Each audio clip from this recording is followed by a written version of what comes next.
Alors, merci Guillaume pour cette présentation qui a l'avantage d'être courte. Écoutez, c'est d'une manière très fortuite que je me trouve à conclure ce colloque, qui ne veut pas dire que j'ai la vocation de ramasser les propos brillants entendus aujourd'hui par quelques préceptes de mon cru, et je n'ai pas du tout la prétention, comment dire, d'être le point d'arrivée des réflexions d'aujourd'hui. Il faut dire aussi qu'au début du colloque, lorsque le programme s'est construit, en fait, je me suis aperçu que c'est probablement Guillaume qui m'avait déjà orienté vers un sujet. En fait, le premier titre de ma communication qui apparaissait comme ça sur le programme, c'était « Le français après le Brexit ». Et ma foi, j'ai trouvé ça intéressant comme titre, « Le français après le Brexit ». Et finalement, bon, je l'ai laissé de côté parce que je me suis dit, si je commence à parler de cette question-là, ben là, oui, on va parler de son du français en Europe, des questions géopolitiques. C'est fort intéressant et je ne suis pas du tout un expert en géopolitique. Mais comme vous allez le voir, mon propos d'aujourd'hui va quand même faire une écartade, un écart vers l'Europe, vers même l'Afrique. Pour revenir à nos questions d'aujourd'hui, québécoises, canadiennes. Vous me permettrez aussi d'expliquer, je ne vais pas expliquer le sens de mon titre, qui est maintenant « Le français dans le piège de la francophonie », ce qui peut vous sembler un oxymoron, puisque en quoi la francophonie serait un piège pour le français. Mais peut-être que vous comprendrez au fil de mon exposé aujourd'hui. Permettez-moi aussi de citer une phrase très connue d'Albert Camus, mais que je la cite quand même parce que je la trouve fort bien tournée. « Mal nommer les choses, c'est ajouter au malheur du monde. » Alors justement, revenons au concept de francophonie, chose que l'on fait très rarement.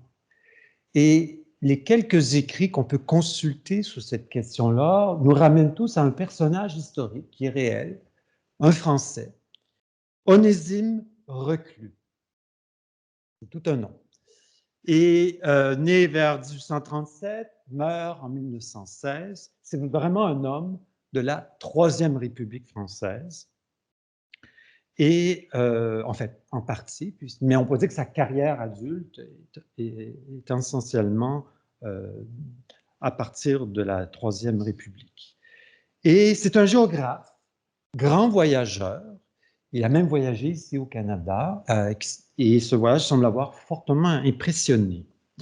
Et il publie de nombreux ouvrages, essais, géographes, en tant que géographe, notamment entre 1886 et la Première Guerre mondiale. Essais, monographies, ouvrages plus savants qui cartographient la France et son domaine colonial, ainsi que ses rejetons sortis de son orbite, mais encore rattachés à elle par la langue, comme les Canadiens français ou les Mauriciens. Reclus fait ce travail piqué par une vive conscience de la concurrence que se livrent les empires coloniaux des pays européens, qui projettent leur langue nationale sur des continents divers et des populations croissantes. Alors que la France, inféconde, et elle était féconde depuis la Révolution française, doit se rabattre sur un continent, somme toute, limité de locuteurs de langue française, un contingent, pardon, de locuteurs de langue française au nombre limité, au statut divers dans ses colonies et hors de celles-ci. Promoteur de l'Empire français, qui lui semble tiré de l'arrière par rapport aux autres empires européens, Reclus s'enhardit ainsi à faire l'inventaire de la France ultramarine, c'est-à-dire non pas des gens parlant français, mais du nombre de celui des hommes parmi lesquels le français règne, en dehors des millions dont il est la langue policée. Je le cite. Son critère est donc de compter comme français ceux pour qui le français est la langue nationale, même s'ils habitent des pays où le français n'est pas la langue officielle, comme les Alsaciens dans l'Alsace-Lorraine arrachée par l'Allemagne en 1870. Et ça a été un peu la compensation de guerre que la France a dû verser à l'Allemagne de Bismarck par la faute de Napoléon III, qui a eu l'imprudence de déclarer la guerre à une Allemagne armée jusqu'aux dents. Il exclut de sa comptabilité tous les lettrés, savants, personnes qui ont appris le français comme langue de culture ou de diplomatie, pour lesquels le français demeure une langue seconde ou tierce de distinction sociale. Il exclut aussi de sa comptabilité tous les Canadiens français immigrés aux États-Unis, voués à perdre leur caractère national dans le creuset américain. Sa vision de l'empire colonial semble reposer sur le primat de la langue et du milieu socio-physique pour former les peuples qui sont pour lui voués irrémédiablement à se mêler. Il exclut donc les visions racialistes des peuples assez courantes à l'époque et cultive une vision essentiellement culturelle de la nation qui se cristallise autour d'une langue commune, indépendamment des origines ethniques ou raciales, appelées donc à se mélanger. C'est l'adepte du précepte rendu en latin par cette formule « lingua gentem facit », la langue fait le peuple. Mais il est certain que Reclus défend l'aventure coloniale française, qui doit donner une place à la France dans le partage colonial du monde, ce qui passe par la création de l'Afrique française, soudée par la diffusion de la langue française. C'est pourquoi Reclus appliqua l'épithète francophone, qui apparaît effectivement dans une de ses publications en 1886. Donc, il applique l'épithète francophone sous sa plume, aussi bien pour désigner les locuteurs de cette langue pour qu'elle est encore une langue nationale, comme les francophones de l'île du Prince-Édouard. C'est d'ailleurs étrange, le mot apparaît la première fois pour être associé à ceux de l'île du Prince-Édouard, que les populations arabes et berbères d'Algérie, qui, au contact des Français immigrés, adopteront le français. Sans embâche, Reclus décrit même l'Algérie comme le nouveau Canada. Rien de moins. Au total, il dénombre un peu moins de 40 millions de francophones, formant une francophonie toutefois peu nombreuse à ses yeux et précaire, contenant des Franco-Canadiens menacés de submersion par la marée des Anglais, c'est son expression, et des populations dont la francisation tient du pari.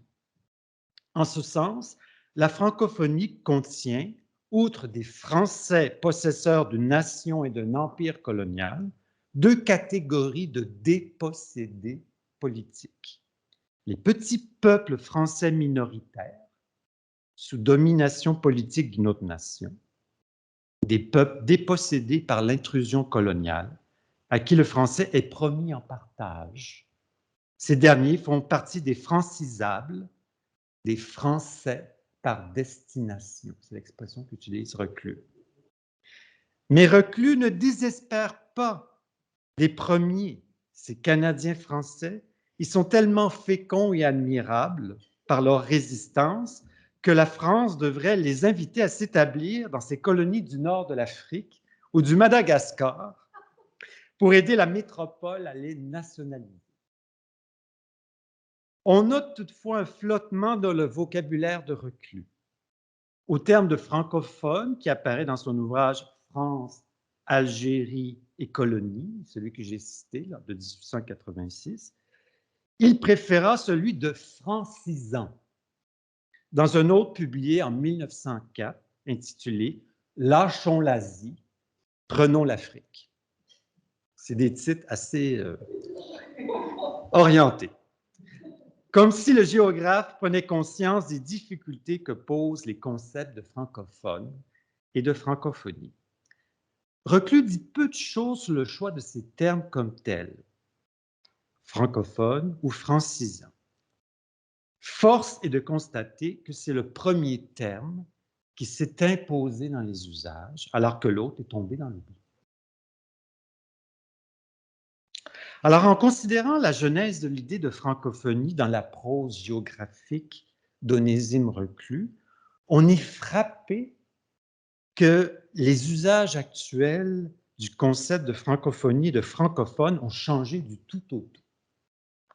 On a dénationalisé et dépolitisé le concept pour en faire un terme de démo linguistique recensant des locuteurs aptes à entretenir une conversation élémentaire en français ou à écrire un petit texte dans cette langue, peu importe que le français soit une langue maternelle, seconde ou tierce, une langue nationale ou simplement tolérée dans un espace sociolinguistique quelconque, une langue normale, effectivement parlée dans la vie de tous les jours, ou une langue occasionnelle, reléguée dans la sphère privée ou associative.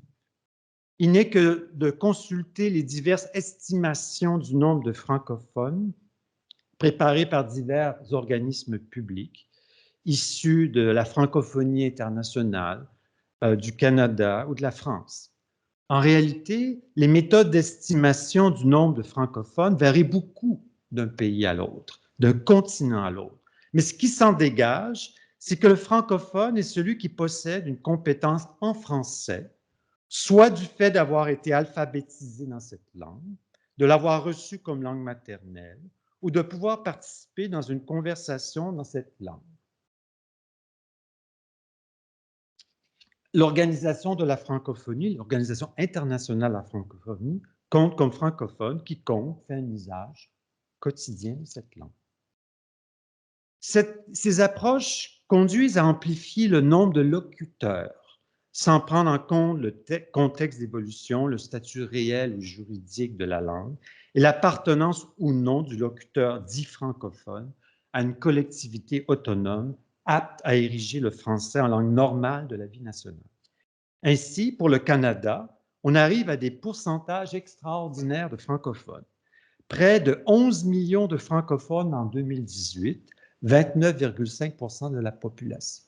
Ce sont ces chiffres diffusés par des estimés faits par des démolinguistes qui circulent dans ces organismes divers.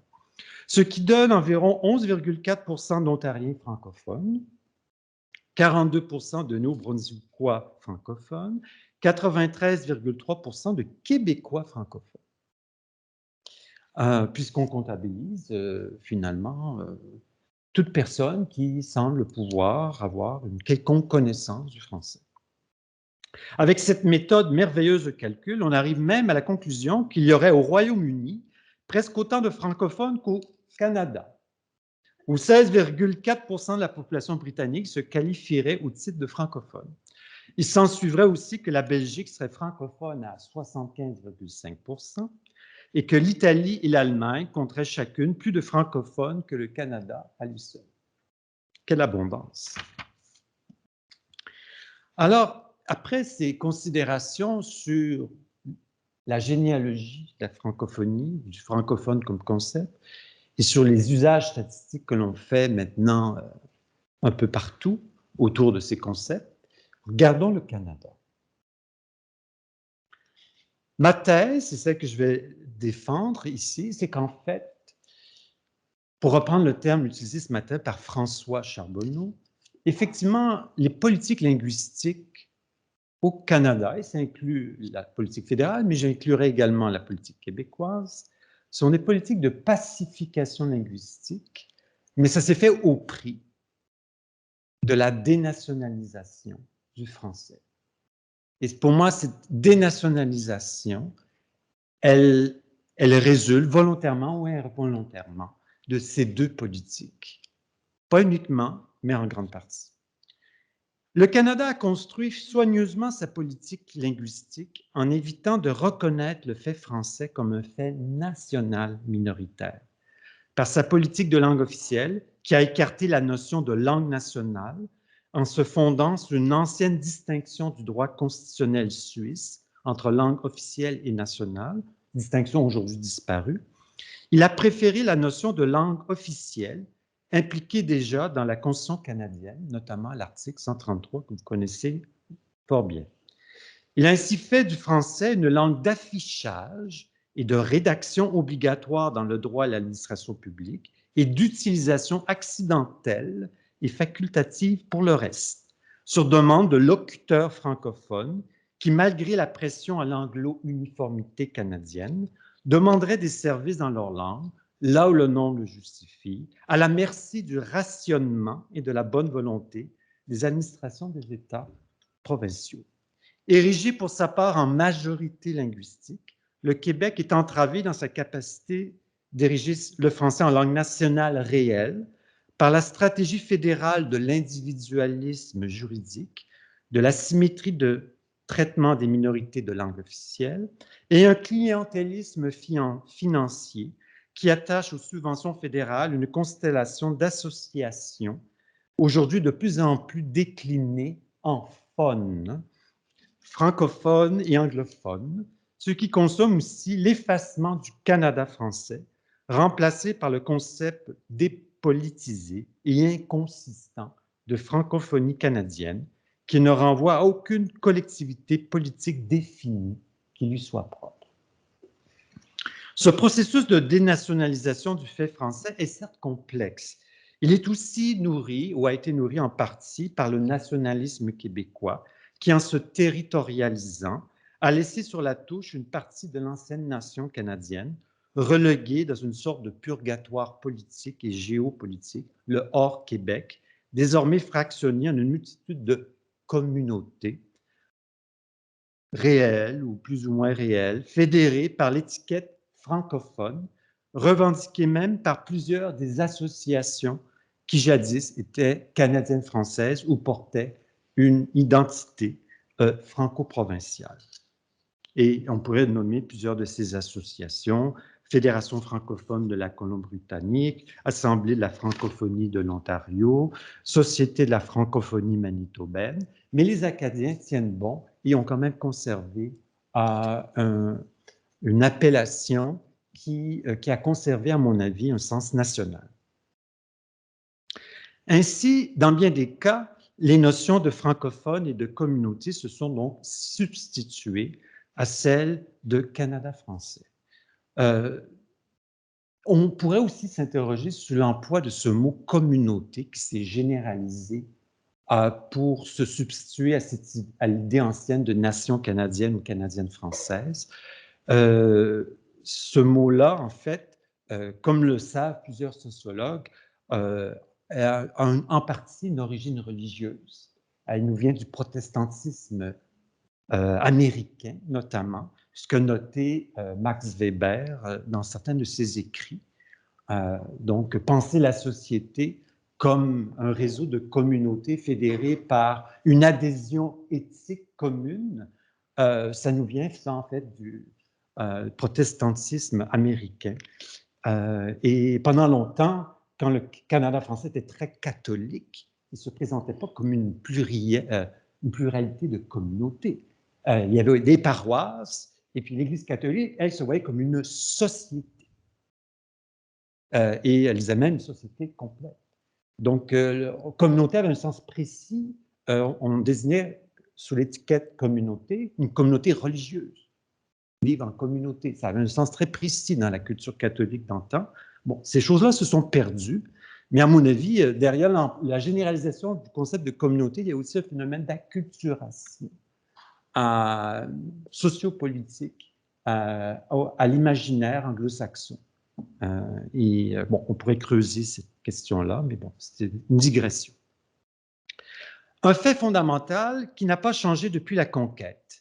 Le législateur impérial ou canadien n'a jamais reconnu un quelconque fait national français ou une catégorie de sa population qui serait, de droit, de langue française et politiquement fondée à se maintenir comme telle par l'éducation et d'autres moyens qui nécessitent un minimum d'autonomie politique.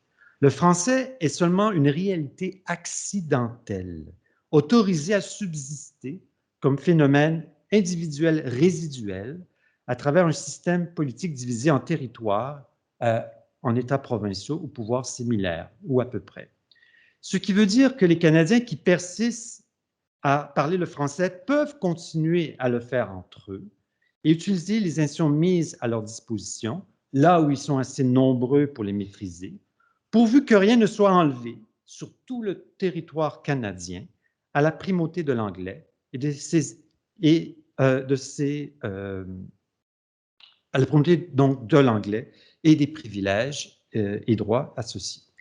L'anglais jouit de ce qu'on pourrait appeler la continuité impériale, c'est-à-dire qu'il doit pouvoir prévaloir sur tout le territoire canadien, même là où la minorité réfractaire tente de protéger sa langue, continuellement exposée à la concurrence de la langue dominante, à laquelle la minorité doit fournir des gages et des compensations parfois exorbitantes pour être autorisée à défendre sa petite langue menacée.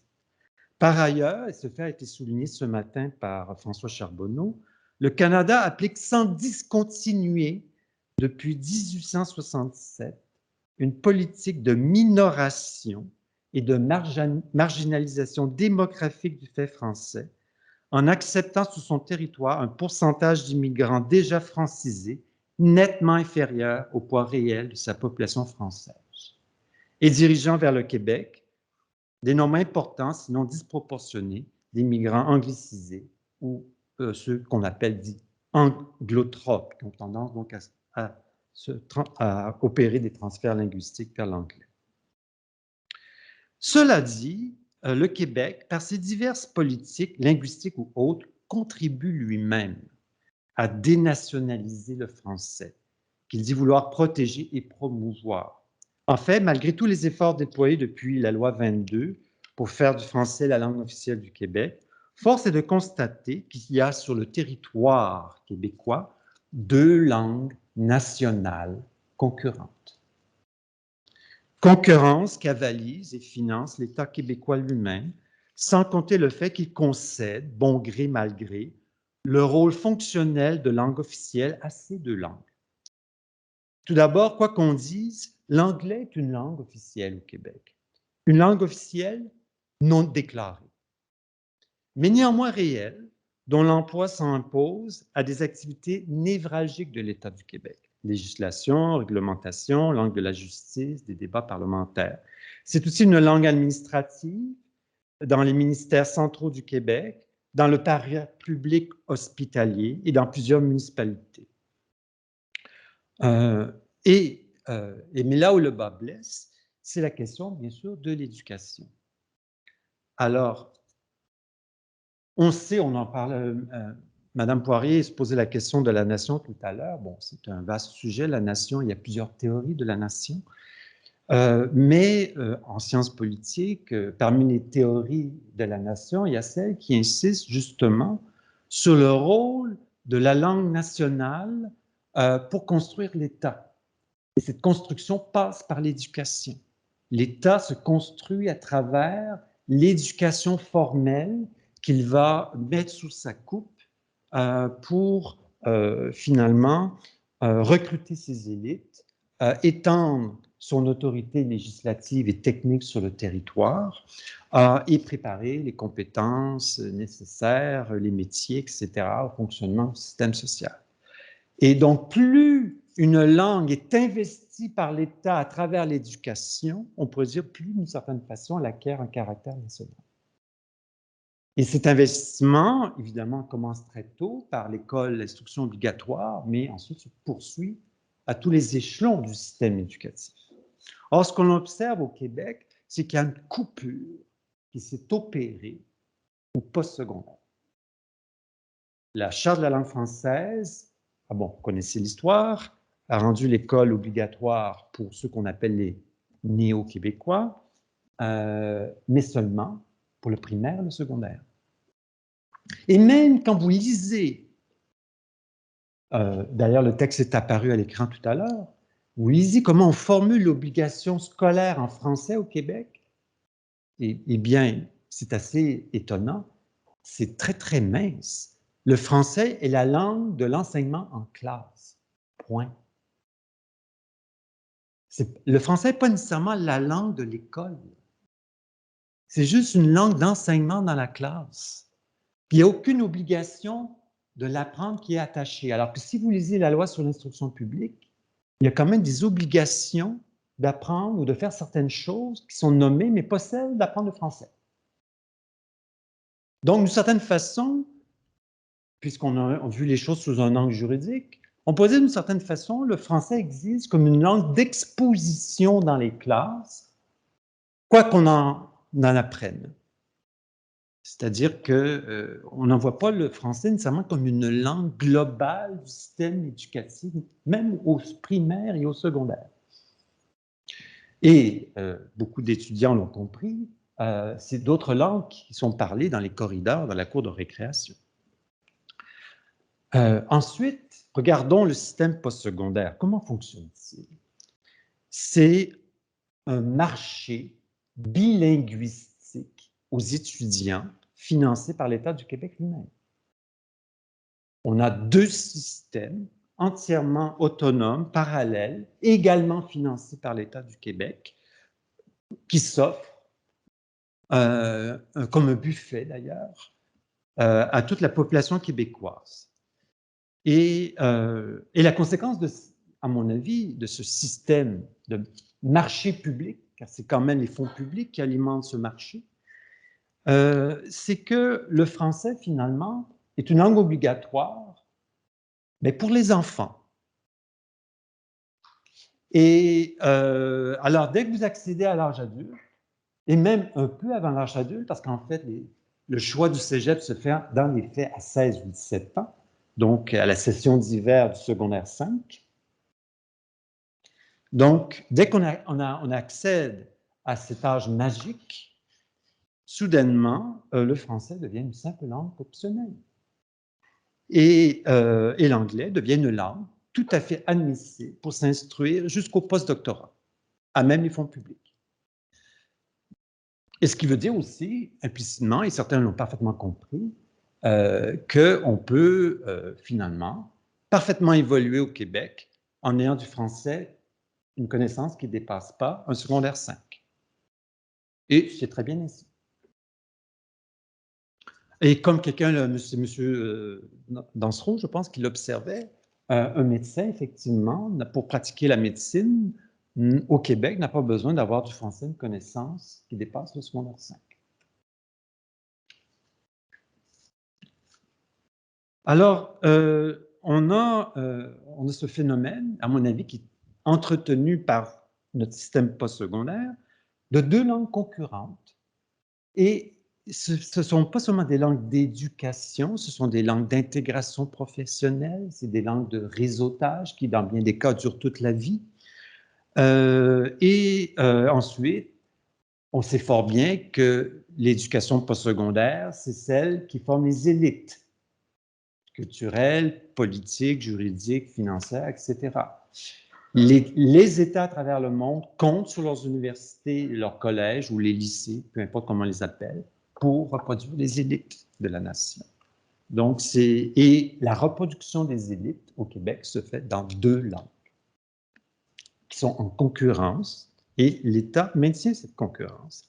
Ensuite, une chose qui me frappe, c'est que dans les années 60, en éliminant le grec et le latin, la réforme, l'abandon des collèges classiques, les mentions des cégeps, etc., c'est comme conséquence, et cela d'ailleurs est carrément envisagé dans le rapport de la commission de parents, que c'est l'anglais qui a remplacé le latin et le grec comme langue de référence et de comparaison.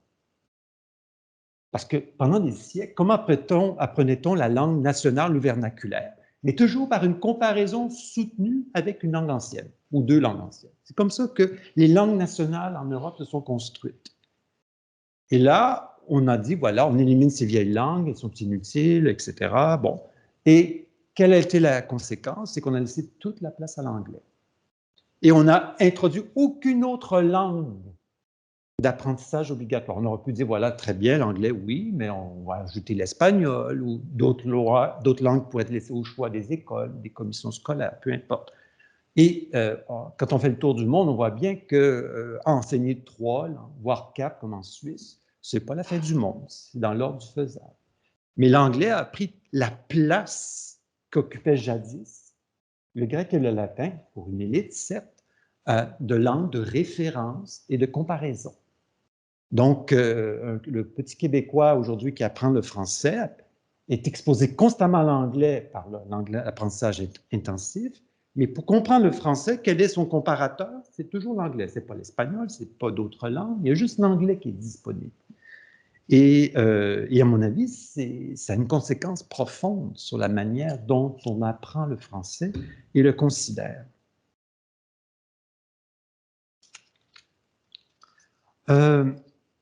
Regardons d'autres domaines. Peut-être un dernier point sur les universités, les cégeps.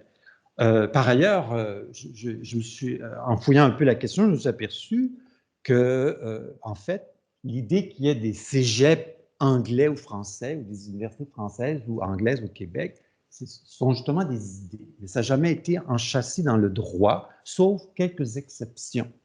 Vous lisez la loi sur les cégeps, il n'est nulle part écrit que des cégeps français et des cégeps anglais. Et vous lisez le règlement pédagogique des cégeps, on dit une langue doit être enseignée, puis une langue seconde, mais on ne les précise jamais. Donc, ça pourrait être le swahili et l'arabe. Et c'est quand même assez étonnant comme on rédige les questions linguistiques dans la réglementation québécoise. Et effectivement, je sais que le projet de loi 96 veut tenter de corriger cette situation, et à mon avis, de manière imparfaite. Et on croit aussi, on a amendé il y a quelques années la Charte en française, on a ajouté un chapitre 8.1 pour exiger des cégeps et universités qu'ils adoptent des politiques linguistiques. Mais dans les faits, c'est des politiques peu contraignantes, c'est du droit mou, un concept que les juristes connaissent, qui laissent l'ordre postsecondaire québécois s'autodéfinir dans son rapport à la langue française. Point. Il n'y a aucune obligation de promouvoir le français qui est prévue à l'heure actuelle pour ces politiques linguistiques. Avec les conséquences que l'on observe aujourd'hui, les universitaires voient bien que l'anglais, le français perd du terrain dans l'université et même les cégeps. Autre phénomène intéressant, c'est au-delà donc de cette concurrence, c'est le surfinancement des institutions postsecondaires anglaises au Québec, et notamment universitaires. C'est en fait un phénomène ancien. On a complètement oublié la brochure publiée par l'historien Michel Brunet en 1963, Le financement de l'enseignement universitaire au Québec. Publication à l'époque avait fait grand bruit, à tel point qu'il y a eu un débat à l'Assemblée législative du Québec, c'était son nom à l'époque, entre Paul Gérin-Lajoie et Daniel Johnson. Et à l'époque, Michel Brunet constatait effectivement qu'il y avait une disproportion dans les crédits affectés aux institutions anglaises. Et il a remonté jusqu'à Lomer-Gouin pour trouver des traces de ces disproportions. Alors, force est de constater que depuis Michel Brunet et peut-être depuis Lomer-Gouin, il n'y a pas grand-chose qui a bougé à ce chapitre. Et on a maintenant sous la main un aggiornamento très bien documenté. Pourquoi la loi 101 est un échec de Frédéric Lacroix, qui est un physicien qui travaille sur la Charte en française dans ses temps libres. Parce qu'il n'y a pas beaucoup de relève dans l'Université québécoise sur les questions des mots linguistiques. Je ne dis pas ça du tout pour diminuer le travail de Frédéric Lacroix, qui est d'une rigueur, justement, une rigueur inattaquable. Mais qu'est-ce qu'il constate, à chiffres à l'appui? C'est effectivement, c'est que depuis les années 60, depuis les années 70, le surfinancement des institutions anglaises s'est maintenu malgré tous les efforts déployés pour développer l'instruction postsecondaire pour le Québec français, malgré tous ces efforts, la création de l'Université du Québec, etc., on a l'impression que les proportions ont à peine bougé.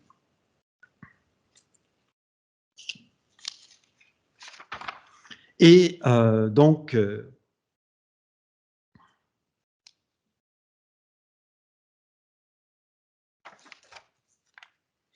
ensuite, si on laisse le secteur de l'éducation, on s'aperçoit que le surdéveloppement qu'on observe pour les institutions postsecondaires, notamment universitaires, ce phénomène s'accompagne de phénomènes à peu près similaires dans l'ordre hospitalier.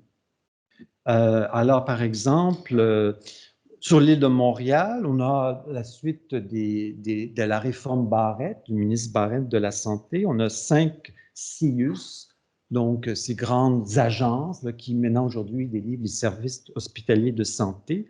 Il y en a 5 sur l'île de Montréal, 2 de langue française, 2 bilingues et une seule française. À cela, il faut rajouter 2 réseaux universitaires de santé qui sont chapeautés par des hôpitaux, des super hôpitaux universitaires, le CUSUM d'un côté et le CHUM de l'autre.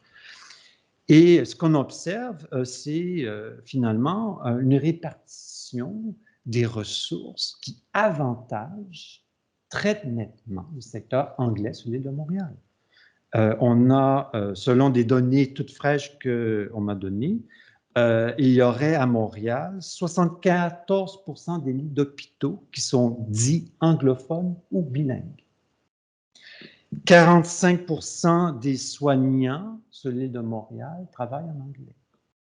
Le nombre de lits affectés au CUSUM dépasse très nettement celui affecté au CHUM, alors que lorsqu'on avait annoncé la construction de ces 2 grands projets, on avait dit que ça serait l'inverse.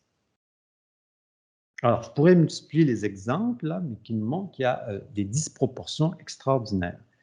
Et la conséquence de ça aussi, c'est qu'on a une espèce d'administration hospitalière qui est anglaise ou bilingue. Et on a aussi, puisqu'on parle de droit personnel ou d'approche territoriale, un article 15 de la loi sur les services de santé et services sociaux qui dit que toute personne d'expression anglaise a le droit de recevoir en langue anglaise des services de santé et des services sociaux. Et c'est un droit qui ne semble pas avoir de frontières à l'intérieur du Québec. Donc, il réduit lui-même une espèce de logique personnaliste qui fait en sorte que tout système de services de santé au Québec doit se tenir prêt à donner de tels services en anglais si une demande se manifeste. J'ai parlé de la reproduction des élites. Pour revenir sur l'éducation, un des phénomènes que l'on observe et qui est très bien documenté par Frédéric Lacroix, c'est que non seulement il y a un surfinancement des institutions anglaises, qui s'explique aussi par l'engouement que connaissent ces institutions qui attirent beaucoup d'étudiants, mais ce qui leur donne aussi le privilège de les sélectionner, puisque dans bien des programmes, il y a beaucoup plus de demandes que de places. On se bouscule désormais pour entrer dans les cégeps anglais sur l'île de Montréal. Et la réalité, c'est qu'à l'heure actuelle, la majorité de la population dans les cégeps anglais, je pense même du Québec, si on fait le total, cette majorité n'est pas d'expression anglaise. Et sur l'île de Montréal, ce que l'on observe, et on pourrait ajouter le cégep anglais qui est à Québec, ce que l'on observe, c'est que le cégep écrème maintenant systématiquement les meilleurs dossiers. Et la conséquence de ça, c'est que les cégeps français, notamment sur l'île de Montréal, connaissent maintenant une certaine précarité. Il est arrivé dans le passé qu'on a dû mettre à pied des professeurs faute d'étudiants. Ou alors, ils se découvrent dans leur classe des étudiants frustrés de ne pas avoir été admis à Dawson. Donc, ça ne crée pas non plus des contextes d'enseignement très agréables. Un autre élément très important, c'est la politique québécoise d'immigration. Bien sûr, les grands déterminants de ces politiques sont fixés à Ottawa. Québec ne maîtrise pas tout. Il a essayé de maîtriser ce qu'on appelle l'immigration économique, celle qu'il peut vraiment choisir si on met de côté les réfugiés et la réunification familiale. Mais force est de constater qu'au cours des dernières années, le Québec a perdu la maîtrise de son immigration. Tout d'abord, par la généralisation des permis de séjour temporaire qu'on acquiert soit par le travail, soit par les études, le Québec admet maintenant une quantité énorme d'étrangers sur son territoire qui sont admis à travailler, à faire venir leur famille et même à envoyer leurs enfants à l'école anglaise. Et parmi ceux-là, beaucoup vont être ensuite sélectionnés comme immigrants économiques. Donc, en fait, le Québec sélectionne véritablement, à l'heure actuelle, une toute petite minorité des immigrants qu'il accueille sur son territoire. Par ailleurs, on se dit, bien sûr, c'est pas si grave que ça, on va les franciser. Mais on sait quels sont les résultats obtenus. Le vérificateur général, dans un rapport publié en 2007, a conclu à l'échec de toutes les mesures implantées au Québec pour franciser les immigrants. Et on a constaté que finalement, ce qui a permis au Québec, malgré tout, d'attirer vers lui ou vers le français des immigrants, c'est le fait de choisir des immigrants déjà francisés.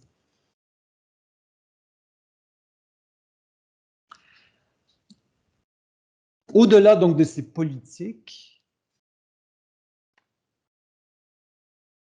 on constate par ailleurs que l'anglais est aussi une langue nationale de nos débats politiques. Regardez maintenant l'habitude que nous avons prise de tenir des débats des chefs en deux langues, en deux moments distincts maintenant pour le Québec. Avec la crise du COVID-19, on est maintenant habitué à des points de presse bilingues offerts par le premier ministre ou le ministre de la Santé ou quelque autre ministre. Et on observe aussi, au-delà donc des débats politiques, un phénomène qu'on pensait peut-être inimaginable il y a quelques années, mais qui commence à être documenté, des transferts linguistiques de Québécois de langue maternelle française vers l'anglais. Et ça se passe maintenant à Montréal. Alors, pour conclure, je dirais que le Québec veuille renforcer le caractère officiel du français, qu'il ajoute de nouvelles mesures pour renforcer son statut de langue administrative, qu'il restreigne l'accès au cégep anglais. Ce sont sans doute des mesures qui peuvent, comment dire, maintenir certains acquis. Mais ça n'enlève pas le fait que, quand on regarde le fonctionnement de nos politiques et de notre vie commune, il y a aussi notre langue qui a vocation à intégrer, qui est aussi commune. Les Québécois partagent une langue intensément enseignée, qui est l'anglais. Et ils le partagent pas seulement lors des débats politiques, ils le partagent dans la vie de tous les jours, et ils le partagent au Québec et dans leurs voyages physiques ou imaginaires.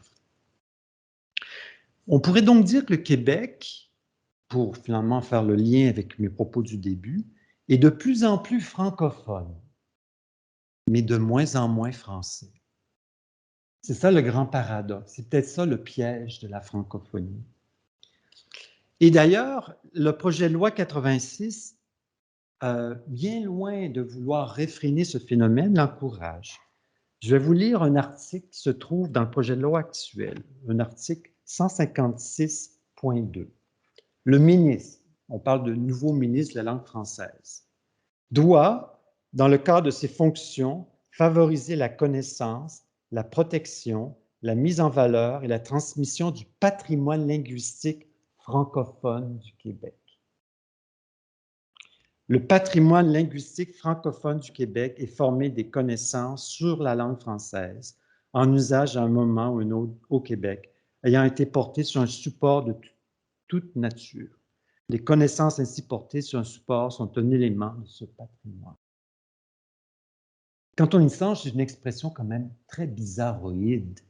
Un patrimoine linguistique francophone. Ça me fait penser à la surprise que j'ai eue il y a peut-être 2 ans.